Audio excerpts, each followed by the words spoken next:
Cloudflare, the networking company, reported earnings last night, and the market is not happy with shares down over 14%. That has investors wondering, is this a broken company or a broken stock? My name is Brian Stoffel, and I'm going to spend about the next 10 minutes talking about this. This is of particular interest to me because I am a shareholder of Cloudflare. So let's take a look at what did happen during the quarter. If we take a look, this was for the third quarter of the company's fiscal year. It's now about a $14 billion company. On the top line, lots of good news. Revenue grew 48% and came in ahead of both Wall Street's and management's expectations. Same story on the bottom line. Earnings of 6 cents per share beat Wall Street's estimates and management's guidance. Was also more than last year. If we look at margins, gross margins ticked down a little, but that's nothing to be concerned about. Inflation played a role in that. But look at this. On a non-GAAP basis, operating margins expanded markedly and net margins were way ahead as well. Free cash flow, the company is still losing money, though far less than it was last year. Net income on an adjusted basis increased dramatically from about break-even to $19 million. And the balance sheet isn't pristine, it's solid with about a net cash position of $200 million. Moving to a couple important metrics. The number of customers jumped to 156,000. That is up 18% year over year. Management said that they saw a higher level of churn with their smaller pay-as-you-go customer base. That's because they're choosing to use the free customer tier. Why? Because the company said macroeconomic conditions is a huge reason for that. Now, large customers, those paying over $100,000 per year, grew to over 1,900. That's really important because these customers are over 60% of Cloudflare's revenue. They said that they saw a 51% increase in those large customers, and that's going to be something to keep an eye on moving forward. Dollar-based net retention rate came in at 124%, lower than it has been recently, but still very strong. Again, this means on average, Cloudflare holds on to its customers and gets them to spend 24% more per year.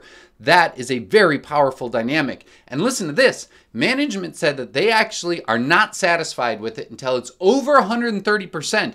And they believe that that can happen based on adding seats and their storage-based products. Now let's take a look at the income statement just so we can see what was happening during the quarter. Overall revenue was up 48%, very strong. The cost of revenue was up 65%, not great. Stock-based compensation and inflation was a huge part of that. Comes out to gross profit growing 42%. We'd like to see that growing faster than revenue, but that happens. Now look at this. Operating expenses grew 48%. That's in line with where revenue was, and this includes stock-based compensation. So we know that there is some leverage happening here. Overall, on a GAAP basis, operating losses widened 74%. But the opposite is happening if we back out stock-based compensation.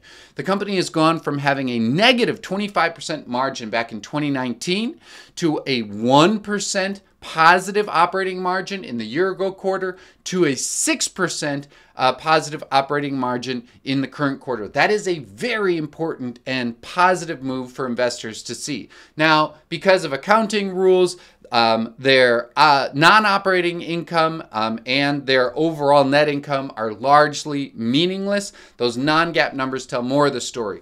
Looking forward, management said it expects revenue of $274 million in the fourth quarter. That matches Wall Street's guidance, but on the bottom line, they expect to earn 5 cents per share. That is ahead of Wall Street's estimates. Those are both on a non-GAAP basis. For the full year, management's calling for 49% growth. They raised their guidance largely because they came in ahead in the third quarter. And earnings per share, the company expects to earn about 4 times more in non-GAAP profit. It's still very small, but 4 times more than Wall Street was expecting. So overall, this is very good news. Now, management did say that they saw some foreign currency headwinds, and because of that, they had to offer some concessions to their international clients because of the strong US dollar. Don't love to see that. For now, I'm giving them a pass. They also noted that their sales cycle is increasing, and they expect that to continue. That is not surprising given the fact that many people think that we are in a recessionary environment.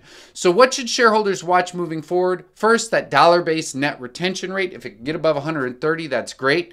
Second, the growth in large customers. The growth rate might slow below 50% as the sales cycle lengthens, but those large customers are very important. Third, non-GAAP operating margins. The fact that it's growing so much is really important. And fourth, free cash flow. We want to see this company transition to being free cash flow positive and churning out more free cash flow every quarter.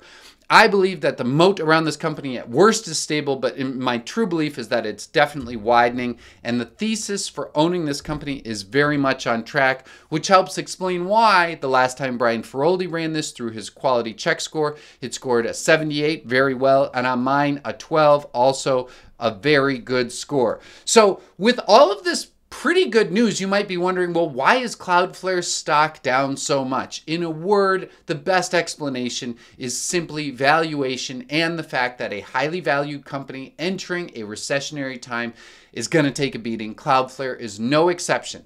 Now, long-term investors like myself, I'm not too worried about that. In fact, I think it's an opportunity to add more shares, but let's at least take a look at what the valuation picture looks like. Now, I believe that Cloudflare is very much in stage 3 hypergrowth. Because of that, really just price to sales and price to gross profit are the only ratios worth looking at. On a price to sales basis, the company is trading for 15 times sales after today's drop.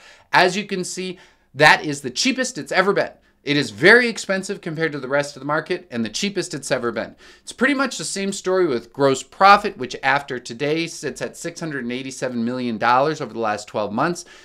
Cloudflare is trading for 20 times gross profit. Again, that is incredibly expensive compared to the rest of the market and cheaper than you're ever going to get it so far.